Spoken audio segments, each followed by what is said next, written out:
എല്ലാവർക്കും നീതാക്കിച്ചനിലേക്ക് സ്വാഗതം. ഇന്ന് നമുക്ക് നല്ല ക്രിസ്പി ആയിട്ടുള്ള പപ്പടവട എങ്ങനെ ഉണ്ടാക്കണമെന്ന് നോക്കാം.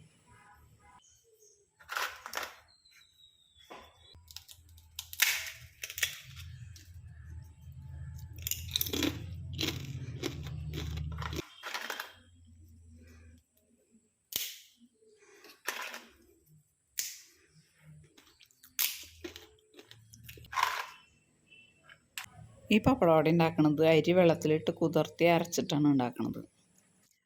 അതിനുവേണ്ടി പച്ചരിന് വേണ്ടത്, അതൊരു കപ്പ് പച്ചരി എടുത്ത് വെള്ളത്തിലിട്ട് കുതിർത്തിയിട്ടുണ്ട്. ഇനി ഇതൊന്ന് അരച്ചെടുക്കണം. അരയ്ക്കാൻ വേണ്ടി ഞാനിത് മിക്സിയുടെ ജാറെടുത്ത് അതിലേക്ക് ഇടുന്നുണ്ട്. ഇനി അതിലേക്ക് വേണ്ടത് ഒരു കുടം വെളുത്തുള്ളി, ചെറിയുള്ളി 3-4 ഒരു കഷ്ണം ഇഞ്ചി, 3 പച്ചമുളക് കൊടുത്തിട്ടുണ്ട്. ഇനി ഇതെല്ലാം കൂടി അരയ്ക്കാനുള്ളതിലേക്ക് ഇടാം. കുറച്ച് കറിവേപ്പിലയും കൂടി ഇടാം. ഇനി ഇതിലേക്ക് വേണ്ടത് കുറച്ച് മഞ്ഞൾപ്പൊടി, ഒരു 1/4 ടീസ്പൂൺ മഞ്ഞൾപ്പൊടിയും 1 ടീസ്പൂൺ മുളക് പൊടിയും ഇടാം. പിന്നെ പാകത്തിന് ഉപ്പിടാം. അതൊക്കെ നമ്മുടെ പാകത്തിന് ഇടണം. ഇനി ഇതിലേക്ക് ആവശ്യമുള്ളത് വെള്ളമാണ്. 1/2 ഗ്ലാസ് വെള്ളം ഒഴിച്ചാൽ മതി. അരിയുടെ ഒപ്പം നിൽക്കാനുള്ള അത്രയും വെള്ളം ഒഴിച്ചാൽ മതി. ഈ പാകത്തിന് മതി. അരിയിൽ പെട്ടെന്ന് വെള്ളം കൂടും, അപ്പോൾ വേണമെന്നുണ്ടെങ്കിൽ പിന്നീട് ഒഴിക്കാം, പോരായ്ക വരുന്നത്. ഇനി ഇതൊന്ന് അരച്ചെടുക്കാം. അരച്ചെടുത്ത അരപ്പാണിത്. ഇത് നല്ലപോലെ അരയണം. കണ്ട, ഇതൊട്ടും തരിയില്ലാണ്ട് അരഞ്ഞിട്ടുണ്ട്. ഇതുപോലെ അരയണം. ഇനി ഇത് വേറൊരു പാത്രത്തിലേക്ക് പകർത്താം. ഇനി ഇതിലേക്ക് 1 ടീസ്പൂൺ എള്ളിടണം. അത് നല്ലപോലെ കഴുകി കല്ലൊക്കെ അരിച്ചിട്ട് വേണം ഇടാനായിട്ട്. ഈ മാവിൻ്റെ പാകം എന്ന് പറയുന്നത് അധികം കട്ടി കൂടാൻ പാടില്ല. അപ്പോൾ അപ്പുറത്തുമ്പോൾ ഒന്ന് പിടിച്ചിരിക്കാനുള്ള കനേ പാടുള്ളൂ. ഈ കനത്തിൽ മതി. അധികം കട്ടി കൂടിയ പപ്പടവട കാണാനൊരു ഭംഗി ഉണ്ടാവില്ല, ചുളിഞ്ഞൊളിഞ്ഞിരിക്കും, കടിച്ചാൽ പൊട്ടില്ല. പിന്നെ ഈ സമയത്ത് നമുക്ക് ഇതിലേക്ക് ഉപ്പോ മുളക് എന്താ പോരായ്കയെന്ന് വെച്ചാൽ അത് ചേർത്ത് കൊടുക്കാം. ഇനി ഇതിലേക്കുള്ള പപ്പടം എടുക്കാം. പപ്പടം മുഴുവനായിട്ട് മുക്കി വറക്കണം എന്നുള്ളവർക്ക് മുഴുവനായിട്ട് എടുക്കാം. ഞാനിത് 2ആയിട്ട് മുറിച്ചാണ് എടുക്കുന്നത്. പാത്രത്തിലിട്ട് വയ്ക്കാനുള്ള സൗകര്യം നോക്കിയിട്ടാണ് ഞാൻ 2ആയി മുറിച്ചെടുക്കുന്നത്. നമുക്ക് ഏതാണ് സൗകര്യം എന്ന് വെച്ചാൽ അതിനനുസരിച്ച് ചെയ്യാം. ഞാൻ 15 പപ്പടം എടുത്തിട്ടാണ് ചെയ്യുന്നത്. ഇനി ഇത് വറക്കാൻ വേണ്ടിയിട്ട് ചട്ടി അടുപ്പത്ത് വെച്ച് ചൂടാകുമ്പോൾ വെളിച്ചെണ്ണ ഒഴിക്കാം. വെളിച്ചെണ്ണ ഓയിലോ എന്ത് വേണമെങ്കിലും ഒഴിക്കാം. വെളിച്ചെണ്ണ ചൂടാകുമ്പോൾ പപ്പടം ആ മാവിലേക്ക് മുക്കിയിട്ട് വെളിച്ചെണ്ണയിലേക്ക് ഇടാം.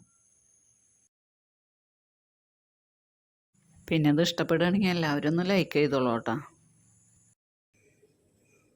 പപ്പടം മാവിൽ മുക്കിയെടുക്കുമ്പോൾ ഇതുപോലെ ആവാൻ പാടുള്ളൂ. ഇനി ഇത് മീഡിയം ഫ്ലെയിമിലിട്ടിട്ട് വറുത്തെടുത്താൽ മതി. ഇനി കുറച്ച് കഴിയുമ്പോൾ ഇതൊന്ന് വെന്തതിന് ശേഷം ഒന്ന് മറിച്ചിട്ട് കൊടുക്കാം. ഇതേപോലെ ഇടയ്ക്കിടയ്ക്ക് ഒന്ന് തിരിച്ചിടണം. അങ്ങനെ 1-2 പ്രാവശ്യം ഒന്ന് തിരിച്ചിട്ട് കൊടുക്കാം.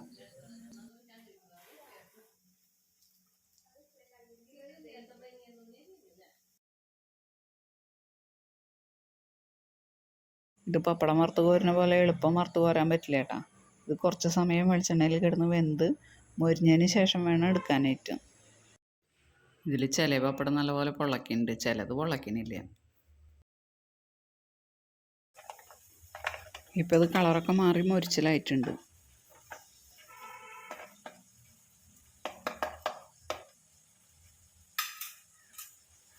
ഇപ്പോൾ ഇത് നല്ലപോലെ മൊരിഞ്ഞിട്ടുണ്ട്. ഇനി കോരിയെടുക്കാം.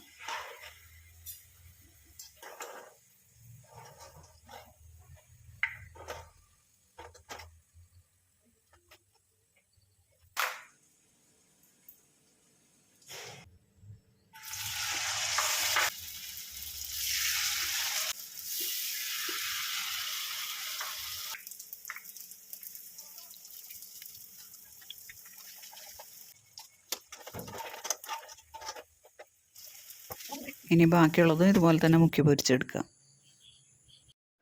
പപ്പടവട ഉണ്ടാക്കാത്തവർ ഇതുപോലെ ഒന്ന് ഉണ്ടാക്കി നോക്കണം കേട്ടോ.